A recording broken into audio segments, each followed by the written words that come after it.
Right ఇక నారా లోకేష్ చేపట్టిన యువగలం పాదయాత్ర నేడు రెండో రోజుకు చేరుకుంది. కుప్పం పిఎస్ మెడికల్ కళాశాల నుంచి పాదయాత్ర మొదలైంది. ఇక ఈ పాదయాత్రకు సంబంధించి లోకేష్ ప్రస్తుతం మాట్లాడుతున్నారు. లైవ్ లో చూద్దాం. మొదలుపెట్టిన కమ్యూనిటీ హాల్ పూర్తి చేస్తాం. అదేవిధంగా ఉపకులాల వారిగా మీరు కోరిన ప్రాంతంలోనే కమ్యూనిటీ హాల్ మొదటి సంవత్సరంలో కట్టే బాధ్యత మేము తీసుకుంటామని మేము సభాముఖంగా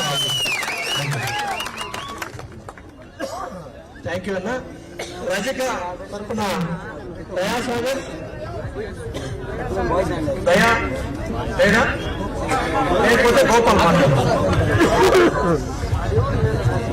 సభకు నమస్కారం. మేము రజక కులముకు చెందిన వారు సార్. చంద్రబాబు నాయుడు గారు ముఖ్యమంత్రిగా ఉన్నప్పుడు ప్రతి ఒక్క కులానికి ఆదరణతో మా కులానికి అయితే వాషింగ్ మిషన్లు కావచ్చు, ఐరన్ బాక్సులు కావచ్చు అందరికీ ఇచ్చారు సార్. ఈ మోసపోయిన జగన్మోహన్ రెడ్డి తప్పుడు హామీలు ఇచ్చి అప్పుడు మేము కట్టిన డబ్బులు కూడా ఇవ్వకుండా అప్పుడు మేము ఒక యూనిట్ కు 3,000 రూపాయలు కట్టాం సార్. ఆ 3,000 రూపాయలు కూడా రిటర్న్ ఇవ్వకుండా మా డబ్బులు కూడా తినేశాడు సార్. ఊరికే తప్పుడు మాటలు మాట్లాడుకొని తప్పుడు హామీలు ఇచ్చుకొని నేనుండానని ముద్దులు పెట్టుకొని మమ్మల్ని ఏమారిచ్చారు సార్. మమ్మల్నే కాకుండా ప్రతి కులాన్ని కూడా ఏమారిచ్చిండారని చెప్పి మేము మీకు తెలియజేస్తా ఉన్నాం. మేము రజక సోదరులు సార్. మేము ఐరన్ చేసేది కావచ్చు, బట్టలు ఉతుకోవడం కావచ్చు, మాకు పొద్దుకోకలా పని చేయించబడుతుంది కాబట్టి దీంతో మేము ఉడుకులో బట్టలతో మలసపడుతుంది కాబట్టి దయచేసి మా రజక కులాలకి 45 ఏళ్లకే పింఛన్ ఇయ్యాలని మీరు హామీ ఇయ్యాలని మేము కోరుకుంటూ, అదేవిధంగా మాకు కన్ను మీరు ముందు మనం సారిస్తా ఉండి పనిముట్లన్నీ కూడా మీరు వచ్చినాక కన్ను చేయాలని కోరుకుంటూ మీ వెనువెంటే మేము నడుస్తామని చెప్పి మేము కోరుకుంటున్నాం సార్. ఈ మోసపోయిన జగన్మోహన్ రెడ్డి అన్ని కులాలను కూడా ఏమారిస్తున్నారు కాబట్టి మీరు దయ ఉంచి మా పైన మా కులాలకు కావాల్సినవన్నీ కూడా, అదేవిధంగా మా రజకుల తరఫున ఒక కమ్యూనిటీ భవనం కూడా కుప్పం నియోజకవర్గంలో కావాలని, ప్రతి మండలానికి ఒక రజకులకి ఇది కావాలని చెప్పి ధోబీ ఘాట్ కావాలని చెప్పి మేము ప్రతి 5 మండలాల్లో కూడా ఒక ధోబీ ఘాట్ కట్టాలని చెప్పి మిమ్మల్ని కోరుకుంటూ ముగించుకుంటున్నాం సార్.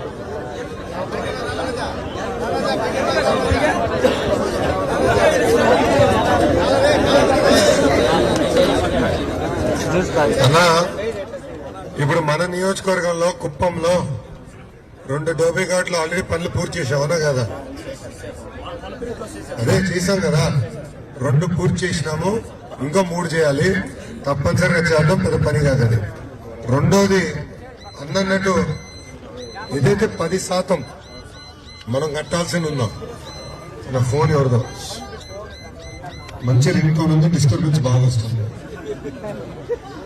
ఇది ఏదైతే 3,000 రూపాయలు మనం అన్నాడు కట్టించాం. ఎందుకంటే సబ్సిడీ ఎవరికి వాళ్ళు తెలుసుకోవడానికి మైక్ రావట్లేదు చూసుకోండి. లబ్ధిదారుల దగ్గర నుంచి 3,000 రూపాయలు కట్టించుకున్నాం. అవసరమైన పరికరాలు కూడా మనం కొనియాం. ఎలక్షన్ కోడ్ ఇంత లోపల వచ్చింది. ఆదరణ 2 కింద ఎలక్షన్ కోడ్ వస్తే ఆ వాషింగ్ మెషిన్, ఇస్త్రీ పెట్టి, టీవీఎస్ ఇవన్నీ గోడౌన్ లో తుప్పుపడుతున్నాయి. అంటే ఎంత సైకో అండి ప్రభుత్వం. బాబు గారు కొన్నారు కనుకనే నేను ఇవ్వను. అరే నువ్వు పేరు మార్చుకో, రంగు వేసుకో, ఎవడు కాదంటున్నాడు, ఇవ్వచ్చు కదా, ఇవ్వడు. ఇప్పుడు ఏమైంది? ఆ 90% ప్రభుత్వం ఏదైతే డబ్బులు పెట్టి కొనిందో ఆ పరికరాలు తుప్పు పట్టినాయి, రేపు పనికిరావు. మొదటిది. రెండోది, ఇక్కడ కానీ మనం చూస్తే పరికరాలు ఇవ్వలేదు, తిరిగి ఆ 3,000 రూపాయలు మేము ఇవ్వచ్చు కదా, అది కూడా ఇచ్చే పరిస్థితులు లేవు. అందుకే ఎవరైతే ఇచ్చారో ఆ రికార్డు ఉంటుంది. తప్పనిసరిగా మన ప్రభుత్వం సంవత్సరం 4 నెలల్లో వస్తుంది. మళ్ళీ చంద్రన వచ్చిన వెంటనే ఆదరణ 2 కింద ఏదైతే పరికరాలు ఇవ్వాలో తప్పనిసరిగా మీకు అందజేస్తాం. అన్న పెన్షన్ విషయంలో అందరూ ఒక అభిప్రాయం రావాల్సిన అవసరం ఉంది. అది క్షుణ్ణంగా రాష్ట్ర స్థాయిలో మేము చర్చించిన తర్వాత మేము ఆగిస్తాం. అవును, నాకు అర్థమైందన్న. అన్న అది కొంచెం హోంవర్క్ చేసి చేయాలి. నేను ఏదంటే అదే, నేను జగన్మోహన్ రెడ్డి లాగా తప్పు చెప్పను కానీ నేను విన్నా, నేను చూసా, ఇదిగో హామీ నీకు డన్, అది ఎంత 20 సంవత్సరాల పెన్షన్ ఇస్తా నేను అట్లా ఆయనలాగా నేను చెప్పే వ్యక్తిగా నేను వాస్తవం తెలుసుకుంటాను, కొంచెం హోంవర్క్ చేస్తాను. చేయగలిగిన హామీలు నేను హామీ ఇస్తాను, చేయలేని దండం పెట్టి అయ్యా క్షమించండి చేయలేకపోతున్నాను చెప్తాను. ఆయన లాగొస్తే నేను తప్పుడు హామీలు ఇవ్వను. ఓకేనా?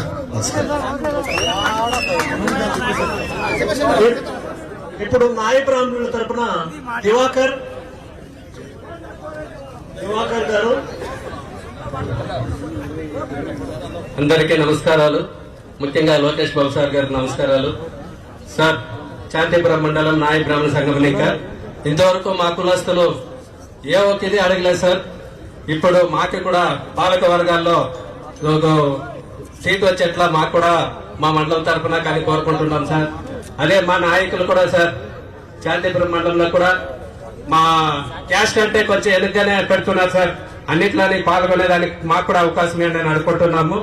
అదే కాకుండా సార్, నాయ బ్రాహ్మణులు 50 ఏళ్ళు 40 ఏళ్ళ లోపలే వాజబ్రంతో అలసిపోయి ఉంటారు సార్. వాళ్ళకు కూడా 50 ఏళ్ళ లోపల పింఛన్ కావాలని అనుకుంటున్నాము. మీరు దయచేసి దాన్ని చూడాలంటున్నాం. అదే కాకుండా సార్, మాకి పంచాయతీ కమిటీలు కావాలని అడుగుతా ఉన్నాం సార్. బీసీ వర్గం ద్వారా సార్ మాకు కమిటీలు కావాలి. అదే కాకుండా సార్, చదువుకున్న పిల్లలు బీసీ తరఫున చాలా పిల్లలు ఉన్నారు సార్. ఇంటికి ఒకరు ఇద్దరు ఉన్నారు సార్. జాబులు లేక దాదాపు 30 ఏళ్ళు గడిచిపోతుంది వయసు, కానీ ఆ పిల్లలకి జాబులు లేదు. ఏం చేయాలన్నట్టు పరిస్థితుల్లోనూ వాళ్ళు కూడా ఎదురు చూస్తున్నాం సార్. శాంతిపురం మండలం సార్. అదేవిధంగా సార్, దేవస్థానాల గురించి సార్, మాకు కూడా సీట్లు కావాలని కోరుతున్నాం సార్. ఇది గంగమాంబ దేవస్థానంలో కానీ, కుప్పంలో కానీ, తిరుమలలో కానీ, కాణిపాకంలో కానీ కొన్ని చోట్ల మాకు కూడా ఇస్తే బాగుంటుందని కోరుకుంటున్నాం సార్. ఇదే విధంగా సార్, ముందు భాగం మన పార్టీ ఉన్నప్పుడు నేను కూడా తెలుగుదేశం తరఫున పోటీ చేసి గెలిచినాను సార్. అప్పుడు మాకు పోటీగా ఉంటే 300 ఓట్ల మెజార్టీతో గెలిచినాను. మళ్ళీ మన ఎమ్మెల్యే పోటీ చేసినప్పుడు కూడా మన సార్తో 400 ఓట్ల మెజారిటీ ఇస్తానని 380 ఓట్ల మెజారిటీ ఇచ్చినాను సార్. ఇప్పుడు అదే భారంగానే ఎత్తుకొని మేము యువగలను తోడంగా నాయ బ్రాహ్మణ సేవా సంఘం కూడా తోడుగా ఉండి మేము కూడా కష్టపడతాం సార్. నెక్స్ట్ ఇచ్చాపురం వరకు మేము కూడా వస్తామని, మేము కూడా అదే విధంగా మీ తోడుగా ఉండి కష్టపడతామని కోరుకుంటున్నాం సార్. జై తెలుగుదేశం, జై లోకేష్ బాబు గారు.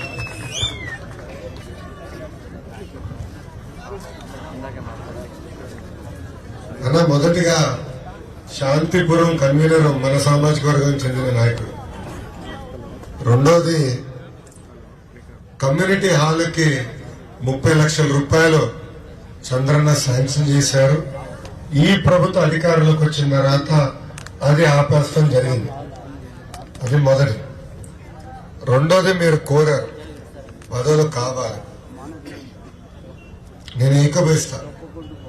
దానికి తెలుగుదేశం పార్టీలో ఏం చేశామంటే సాధికార సమితిని ఏర్పాటు చేసి గ్రామ స్థాయి నుంచి రాష్ట్ర స్థాయి వరకు ఉపకులాలుగా నాయకత్వాన్ని మేము ప్రోత్సహిస్తున్నాం. నేను చేయాల్సిన పని ఇప్పుడు అయిపోయింది. మీరేం చేయాలని నేను చెప్తున్నా. మీరు ఇప్పుడు కష్టపడాలి, పార్టీని గెలిపించుకోవాలి. గ్రామ స్థాయి నుంచి రాష్ట్ర స్థాయి వరకు మన సామాజిక వర్గం ఒక తెరపైకి వచ్చి పనిచేయాల్సిన అవసరం చాలా చాలా ఉంది. మీరు ఇప్పుడు పదవులు అడుగుతున్నారు, మళ్ళీ తీసేసేవాడు పైన ఎందుకంటే మీరు పోరాడరు. 10% తగ్గించాడు కదా రిజర్వేషన్. స్థానిక సంస్థల్లో 10% రిజర్వేషన్ జగన్మోహన్ రెడ్డి తగ్గించినప్పుడు ఎందుకు మనం పోరాడట్లేదు? ఇది మిమ్మల్ని కాదు, అందరిని అడిగిన, సంఘ పెద్దలు వస్తే నన్ను అడిగిన, అప్పుడు అందరూ వస్తున్నారు, అయ్యా కేసులు పెడుతున్నాడు, మాట్లాడితే కేసులో, ఉద్యమిస్తే జైలు. నా పైన 15 కేసులు ఉన్నాయి కదా, నా పైన 15 కేసులు ఉన్నాయి. అటెంప్ట్ మర్డర్ పెట్టాడు తెలియదు, నేను ఎవరో చెప్పకపోయానని. ఎస్సీ ఎస్టీ కేసు కూడా నా పైన పెట్టినాడు. అందుకే నా యువగలన కార్యక్రమాన్ని శ్రీకారం చుట్టా. ఈ యువగలలో మీరందరూ భాగస్వామ్యం. ఈ యువగలం ద్వారా ఈ ప్రభుత్వం పైన ఒత్తిడి తీసుకొద్దాం, ఉద్యమిద్దాం. ఆ 24% రిజర్వేషన్ ని మళ్ళీ 34% చేసే వరకు వదిలిపెట్టుకోవాలి. రెండోది నెట్టుకో పోతాడు 24. జగన్మోహన్ రెడ్డి పెద్ద దిగుతాడు, ముఖ్యమంత్రిగా ఓడిపోతాడు, చిత్తుగా ఓడిపోతాడు. మొదటి ఒకటి పోతుందా? ఇప్పుడు 150 సీట్లు వచ్చినాయి.